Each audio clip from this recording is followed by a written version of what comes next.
Well, thank you. We're so glad that you guys are here today. We're going to jump right into our teaching series, Relationship Goals Healthy Relationships in Every Area of Our Life, because we all can get better in our relationships. Relationships have impacted us. Right? You have been impacted by a relationship, and the relationships that you have can impact others. And we want to get better at this. We want to have healthy relationships, because relationships are the primary way that we actually walk into somebody else's life and we carry the gospel message to them. And today, as we look at healthy family relationships, relationships in our families, both immediate and extended, you and I have to get better at this so that you have built a relationship that's strong enough to bear the weight of the truth of the gospel in somebody that I'll never be able to reach, that other people will never be able to reach, because they don't have the connection, the relationship that you do. So, today, we're looking at families. We're looking at these are the relationships that many of you never chose to be in, right? You married into these relationships. These are hard relationships. These wouldn't be people that you would invite into your life, but because you married somebody, now that assumes a whole bunch of other relationships in your life. Or you were born into a family, right? You didn't choose that. You were born into that family. You didn't choose your brother or your sister. Maybe you've been impacted by foster care or adoption, and you were brought into that family. How do we get better at these kinds of relationships? We're going to talk about 5 relationship goals. So these are goals. And again, I shared this last week, but in this series, we're going to be throughout the scriptures. It's going to be everywhere. And I'm asking you to do this because you will not be able to keep up with me. I'm asking you to write down the references of these scriptures so that when you go home, that you can read the fuller context of the scriptures that are there. What I'm doing is we're just looking throughout the whole of God's word and looking at these relationship principles that are spread throughout the entire Bible. So you're going to have to bear with me. We're going to move quickly. And today, out of the 5, there are 2 that it's all about perspective. There's 2 relationship goals that it's really about the lens and the filter in which you see the other person. And then the other 3 are action steps, things that you can actually do. So let's jump into the very first one. Relationship goal number 1. We need to see our family members as God sees them.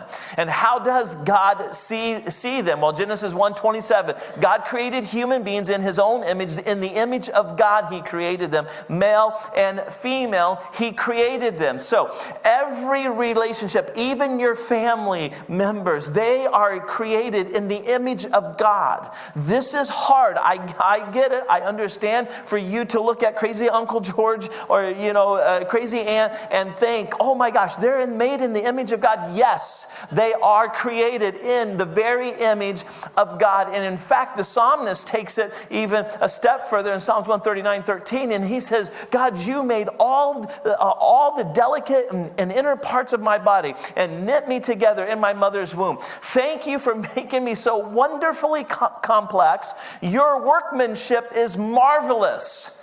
Right? Some of you struggle with the size of your nose, the size of your ears, how much hair or how much less hair you have, right? You are a workmanship that's marvelous, right? God has created you just how he wants you. Accept that and accept that in that other person, because you're like, oh, I wish that person would be, right? And you fill in the blank. Well, no, they're created in the image of God. And this is something that you and I have to have a filter when we look at them. So we start there. They're created in the image of God. Our relationship goal number 2, that we see our family members with a God-given purpose. Take a little bit longer on this one, because I think this is huge. This is so important. That the way that you look at your brother, right? Whether you're adopted or whether it's biological, the way that you look at your sister, biologically or adoption, right? The way that you look at them, that they are not just created in the image of God, but they're created with a purpose. Again, we could look at multiple places. I just wanted to see a couple of places this morning. One, the prophet Jeremiah. In Jeremiah chapter 1 and verse number 4. Jeremiah, God showed up in Jeremiah's life and said, hey, I'm calling you to be a prophet. You need to go be my spokesperson to my people for this, right? So the Lord this is Jeremiah's account of this. The Lord gave me this message, and here's what he said. Jeremiah, I knew you before I formed you in your mother's womb. Like before, you were that twinkle in mom and dad's eye on that night, right? Before that, I already knew you. Before you were formed. Before you were born, I have already set you apart.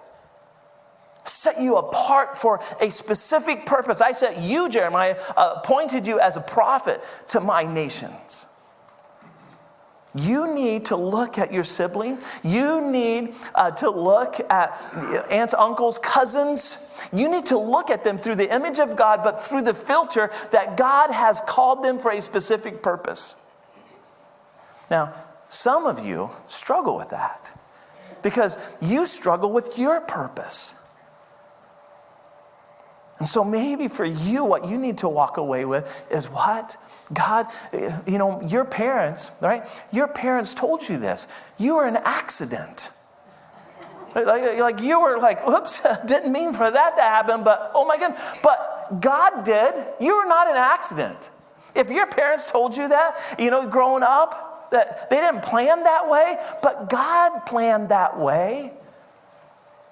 And he knew, and he formed you, and he's called you with a specific purpose. Look what Jeremiah's freaked out about the purpose that he was called for. And he says back to God, he says, I can't speak for you. I'm too young. So there's his excuse. I don't have enough life experience. All the other prophets, those are guys much older than I am. They were so much smarter. They have so much more life experience than I do. But God, I can't do that.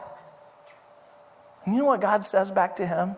And he says this back to you, for whatever your excuse is, that you can't fulfill the purpose that God has for you. God says, don't say that I'm too young. Or he would say to you, don't say, and then whatever your excuse is. I know that you don't feel equipped. I know that you don't feel like that you're smart enough. I know that you don't think that you could actually pull that off. But if God has called you to that, God says, don't say that. For you must go wherever I send you and say whatever I tell you. And don't be afraid. Don't let your excuse keep you from doing what God has called you to do. Why? Because he says, I'm going to be with you. That right there should tell. The creator of heaven and earth says he'll be with you. He's going to actually walk with you through this. He's not going to leave. He's not going to call you and tell you to go do that and then walk away from you. No, he's going to be with you every step of the way. He's promised to be with you. He says, I'll protect you. He says, I, the Lord, I've spoken this. You can trust me. That's what he's saying. And this is the perspective that we need to have with these family relationships that are so difficult for us to see this. And this is, hey, listen, I know this is hard to see in family. And again, in Scripture, it was hard for them to see. Think about the second king of Israel, King David.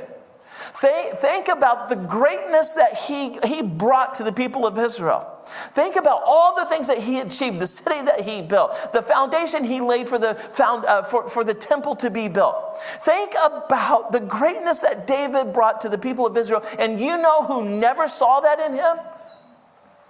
His brothers. His own dad never saw that. So, here's the way I'm saying that. It's hard to see this in our family. It's hard to see the greatness in our family members. As great as a King David was, his family never saw the greatness in him. Do you look for the greatness in others? The story of David in 1 Samuel 16 and verse 6. It's when they arrived, meaning Samuel and his entourage, when they arrived at Jesse's home. Jesse was David's dad. See, God had told Samuel to go to Jesse's house, and there's going to be the next king's going to come from there. And so when Samuel shows up, he sees the oldest brother. And I mean, he must have been like 7'2", 275, easy, 500 pounds. He's working out with 500 pounds. He's like this big guy. You say, how you know that? Because Samuel shows up and he's like, certainly the Lord's anointed one is right here before me. It's like, he's like right here. Look at him. This guy could definitely take out the Goliaths. Right? And God shows up to Samuel at that point at Jesse's house. And you know what God tells Samuel? He says in verse number 7, but the Lord said to Samuel, don't look at his appearance or his stature, because I have rejected him. He's like God is saying, you guys, you humans, humans do not see what the Lord sees, for humans see what is visible, but the Lord sees the heart.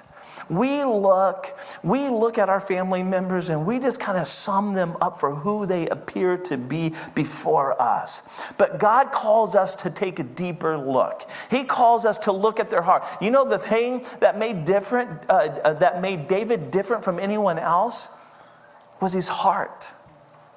That's what made him different than anyone else. And here's what happened. Samuel is like looking for the next king, and one son marches in front of him after another one. And Jesse finally presented 7 of his sons to Samuel. And Samuel's waiting for the green light, and the green light never came. And Samuel told Jesse, the Lord hasn't chosen any of these. Like none of these. Dad brought his sons that he thought had the possibility to be the next king. But he left one out. And here was Jesse's response. Look at Dad's response. Dads, listen to me. Dads, we play such an important role in our kids' life, in our relationship with our kids. You, dads, listen, you play such an important role in speaking greatness into your kids, to helping them to discover the greatness that God has called them to. Jesse didn't. He says, Samuel said, are these all the sons that you have? Jesse's like, well, they're still the youngest, but come on. He's like the accident. He's like the one we didn't plan for. He's taking care of the chores. He's tending the sheep. You don't want to see him, but Samuel's like, no. He's like, you got to bring him, because God said he's here. And sure enough, David gets called out from doing his chores, and God taps Samuel on the shoulder, and he says, anoint him, because he's the one. Why? Because God sees the heart. Do you look at your family members and see what God could be calling them to, and then call it out in them? That's called adding value. We're going to get there in just a minute. Relationship goal number 3. Give thanks by name for each family member. Give thanks. Do you actually do that? You have brothers and sisters, right? Do you actually say, God, thank you? Students in high school, junior high, if you're in elementary, kids, listen. You are called to actually give thanks for your brother and sister. You're like, no, I'm not. Yes. Look what Paul says. Paul says in 1 Thessalonians 1:2, he says, we always thank God for all of you, making mention of you, like by name, constantly in our prayers. He is setting a model for us to pray for people by name. And he's not praying specifically for his siblings. He's praying for the people at the church at Ephesus. But this is a principle that you and I need to add to our life, that we actually pray for aunts and uncles and cousins. We pray for our in-laws, right? You actually pray for them by name. This will change the way that you see them. But you're like, yeah, but you don't understand my relationship with them. They hate me. Okay. Here's what Jesus said in Matthew 5:44. But I tell you, love your enemies. If it's your in-laws, love your in-laws and pray for those who persecute you. If you feel like all your in-laws do is persecute you, here's what Jesus would say. Pray for them. Pray for those who persecute you. Paul says this in Romans 12:14. Bless those who persecute you. Bless and do not curse. Like when your in-law gives it to you, you're just waiting for them to stop, right? Because you're going to give it right back to them. No, that's not the call. The call is to bless those who persecute you. To bless, and in case you missed it, Paul says it again, bless, don't curse. And then he says, don't repay anyone for evil. Yeah, but you don't know what they did to me, Rick. You don't understand. You're right, I don't. But what Jesus says, what Paul says is, don't repay evil for evil. Give careful thought. What should you do? How should you respond? Honorable. You bring honor in everyone's eyes. Whatever would be the honorable thing to do in that moment. That's what you should do. So, that's what happens when you start praying for people. God will show you the honorable way to respond instead of react. He'll show you the honorable way to respond to them. So that's relationship goal number 3. Here's 4. Relationship goal number 4. Have compassion and add value in our family relationships. So we're called to actually love, to have compassion. And here's what Peter tells us. And Peter had in-laws. He had a mother-in-law, right? And in 1 Peter 4:8, he says, above all, he says, maintain constant love for one another, since love covers a multitude of sin. That's what love does. Now, that doesn't mean lay down and be a doormat, and we're going to talk about that as our last goal about setting up boundaries. So that's not what I'm talking about, to be treated, poorly. But we are called to love. We're called to have compassion for them. And in fact, Paul reminds us of this in Acts. In Acts chapter 20 and verse number 35, he says, in every way, I've shown you that it is necessary to help the weak by laboring like this, and to remember that the words of the Lord Jesus, because he said it's more blessed to give than to receive. If you would show up in your family relationships, looking for ways that you can give, looking for ways that you can add value to them. Paul says it's more blessed to live like that. To actually look for that greatness. Look, have the eyes that they've got the image of God inside of them. Have the eyes that God has created them for a purpose, and then add value by calling that out in them, saying, letting them know, telling them, hey, this is what I see in you. But this is the way not to do it. Paul said, don't do this in Ephesians 4:20. No foul language. Don't berate them. Don't belittle them. No foul language should come from your mouth, but only what is good and for building someone up. That's what we're called to do. In our family relationships, in those tough, you may have a tough daughter-in-law or a tough son-in-law, but you're called to say that which is good, to build them up, because there's a need there. So these are goals that we're supposed to have. Parents, for us, as you know, I've said this 1,000 times, I know, but for those who are new, I've got 4 kids. And early in our marriage, we were very aware of this proverb. Proverbs chapter 22, verse number 6. A proverb is not a promise. Make sure you make the distinction between the two. A proverb is like, hey, this is a good principle to live by, and it's true, 95, 99% of the time. But here's what we're called to do. The principle is still the same. We're called to start out our youth, to start out the kids on the right way. We're to train them up in the right way before God. Why? Because the principle is that so that even when they get old, they won't depart. And Zoe and I can speak to that. Zoe and I can say, hey, our kids are all young adults now. And we have watched them walk away, and we have watched them come back. And so there's this principle that we're called to. And you and I as parents, this means taking intention out, that you have to be intentional about this. This just doesn't happen through osmosis or because you bring them to church. You know, it's my responsibility to disciple my own kids. That was my responsibility.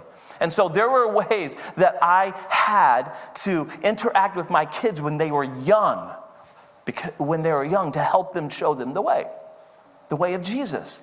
Not only just with my words, but I had to model it. I had to live that in our own home. And when I messed up, I had to say, hey, I'm sorry. I messed up here. See, that's modeling the way. This is what we are called to do. It's not the church's job to disciple your kids. We are called as a church family to come alongside. You've been here, if you've been here for our dedications, our child dedications, the church is called to come alongside of. And we have an important role. You have an important role in every one of the kids' lives in this church family. And you beware of this. Here's what Jesus said about that role. Matthew 18:6. But whoever causes one of these little ones who believes in me to fall away, it would be better for him if a heavy millstone were hung around his neck and he were drowned in the depths of the sea. That's some pretty heavy words. But that's the responsibility of each one of you in the life of the kids sitting in the same row of you. You need to be careful how you interact with these kids. You need to see them as the image of God. You need to see that they are called with a purpose, and you are called to call it out of them. You should be encouraging them. You should be, hey man, I saw you do that. I saw the way you treated your sister. You're sitting in when you were a kid, you're going to be like, here's the line, don't cross it, right? But they didn't care. They let their sibling cross the line, right? You should say that to, hey, you were sitting in front of me and I saw the way you interacted with your sibling. That was amazing. Good job. Way to follow Jesus. Way to live that. That's what it means. That's adding value to them. All right, here's our last one, because I'm almost out of time. Relationship goal number 5. Create clear and healthy boundaries for family members. This is what I mean. You're not called to be a doormat, to be treated awful. And that is not love.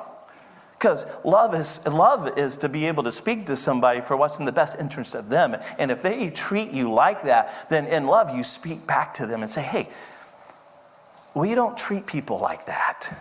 We have a high value. We respect, we honor people.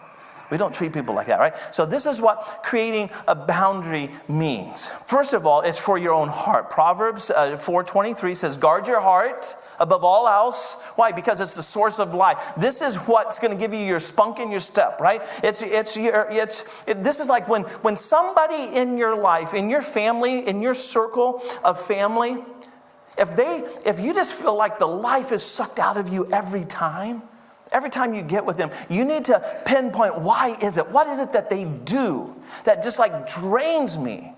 And then you and your spouse need to talk about that. And as you and your spouse talk about that, you need to set up some healthy boundaries. It's like, hey, I realize that once I'm with them for like 3 hours, I just can't do it anymore, right? So we have to leave at 2 hours and a half, 2.5 hours. We got to leave. That's a healthy boundary, right?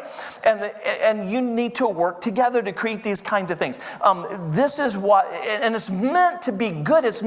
Boundaries are meant to be a good thing. The psalmist was reflecting on boundaries, and these were the boundaries given to the tribes of Israel. And he says, the boundary lines have fallen for me in pleasant places. Indeed, I have a beautiful inheritance. That's what boundaries are meant to create in your life. They are meant to help you in life, to do better in life relationships. And so you have to create healthy boundaries. You need to read Henry Cloud's book called Boundaries. Henry Cloud is a Christian psychologist, and he is amazing. He works with all kinds of top CEO leaders throughout America, and he meets in churches and speaks to churches all the time. But he wrote a book called Boundaries. Henry Cloud, write that name down, order that book. You need to read that. God has given you, you're like, this is so hard. setting up boundaries is so hard for me. But here's what you need to lean into. You need to lean into what Paul told Timothy in 2 Timothy 1:7. For God has not given us a spirit of fear, or like he hasn't given you, like I might hurt their feelings. No, God hasn't given you that spirit of fear, but one of power, one that is able to create a healthy boundary. He's giving you that power to do it in love, not out of spite, but you do it in love, and you do it with sound judgment. Invite your spouse into this, into how do we create healthy boundaries.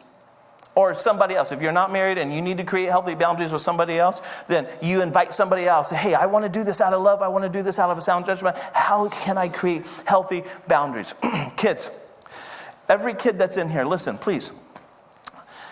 Here's a healthy boundary that you need to live by. Here's a boundary that you need to lay out. You need to, the boundary is this: children, obey your parents in the Lord because it's the right thing to do. That means when you go to your friend's house and they're like, hey, let's watch this movie. And you're like, oh my gosh, my parents would never let me watch that movie.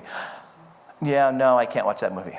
I don't like that movie. You just tell them you don't. You don't even have to tell them your parents don't want you to do that. Just tell them you just don't want to watch that movie and watch something else that you know that you are allowed to watch. See, that's choosing. See, that's a choice that you make in advance and being intentional. Kids, listen, you need to do that. But students, it's no different for you. If you're in junior high, high school, the same thing is true for you. And you know what this will do in your life? As your parents watch you as a kid do this, kids, listen, as you do this when you're young, when you become teenagers, and they have watched you demonstrate this, I promise you this is true. You will have so much more freedom than your friends ever have. Because your parents know that you're going to make right choices, right decisions, because you've already made them. So, see, boundaries are a good thing. And this is a boundary you need to set up. Students, you need to set up a boundary to choose to honor mom and dad. When your friends are trash talking their parents, you won't believe my parents. Brother, you know what? You should come back. Be like, hey, I'm sorry that you feel like that about your mom and dad. My mom and dad, you know what? I have a curfew, but they love me. I have a curfew, but I know it's for my best interest because I'd probably get in trouble if I say that later. Choose to honor. Choose. Students, listen, this is a choice that you make. And this is a boundary. This is something that you put into place. And what can be your trigger is as soon as you hear your friends trash talking their parents, oops, I'm going to keep within this boundary. I'm going to choose to honor my mom and dad. Parents, specifically dads, God is speaking to you guys. Listen. Dads, we have such an important role in our kids' lives. You have such an important role. Dads, please, every dad, if you're online and watching because you can't be in person, if you're a dad, please lock into this. This is a boundary that you need to put up. Fathers, don't stir up anger in your children. Now see, so for whatever reason, some dads think it's funny when they know how to push their kids' buttons. But that's not funny, because that stirs up a resentment inside of them. And you know what? That doesn't bring you closer together. That brings you further apart. And the goal is, what you want is when your kids become young adults, you want them to want to spend time with you, to want to come back to the house and have pizza nights. You want them to come back and go on vacation with you. You want that in that. You say, how do you know that? Because that's where my kids are right now. Friday nights at our house, it's pizza night every Friday night still. All the adults, they're one another's, they all come. And we hang out. And we laugh. And sometimes there's arguments. And we eat pizza. But you know what? That comes because you worked hard to try and develop a relationship and not ostracize them and not push them away. I did a lot of things wrong. There's 101 things that I could probably make a list of that I did wrong. But dads, all the research, Christian and non-Christian alike, all the research talks about how important the role of the dad is in the life of their kids. When you look at the criminal justice system, even the social scientists, researchers will say, it's because there was no father in their life. That's right. Come on, dads. I'm calling you to live out this kind of principle. Don't make your career your number one priority. Make your kids a priority. You need to work, and you need to work your butt off. Yes. You need to provide. Yes. But you make time to be their dad. No one else can be your kid's dad. No one else can do that. No one else can fill that role. Oh, sure, God, so many times God will bring another godly man into the life of your kids, but that's not the way it was meant to be. You were meant to be your kid's dad. So let's be that. So that's what leads me to my next step. Step number 1. It says this: I want to become better in my parent-child relationship. So I will commit to praying not just for them, but actually with them. Parents, don't get hung up on this. Please don't do this. Please, parents, listen. Do not enter into a time of prayer for your kids and then start berating them in your prayer. God, you know how rebellious they are. You know how they lied last week. You know how they... Don't do that. That's not what we're talking. We're talking about praying with, you pray for them, call them out by name. Still do this. I still call all my kids out by name to God. Almost every day. But then when you pray for them, you pray the greatness that you see in them. You pray that for them. You build them up. You encourage them. Step number 1, on your connection card, take the connection card out of the chair in front of you. I forgot to say that, didn't I? You thought I was going to forget. This is so important because we're going to bathe this in prayer. So pull it out and circle step number 1 if you're a parent. If you want to get better, I hope that you do. I trust that you do. So put your name on there. We're going to pray for you. If you're online, there's a link there. You can click for the connection card there. Step number 2, pray that I can create a clear biblical boundaries for healthy relationships in every area. The single person, listen, you need to have healthy boundaries. You need to have healthy boundaries in your life. We want to pray for you.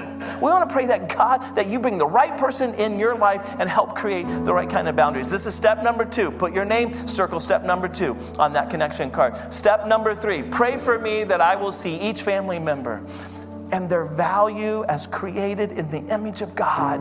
This is like you're going to see them created in the image of God, and then you're going to call them to the greatness that God has for them, their purpose, right? And it doesn't matter how old your kids are, we can still do this. We can still do this. It doesn't matter if this is for aunts and uncles, cousins, you can still do this. So, step number 3, put your name. We want to pray for you.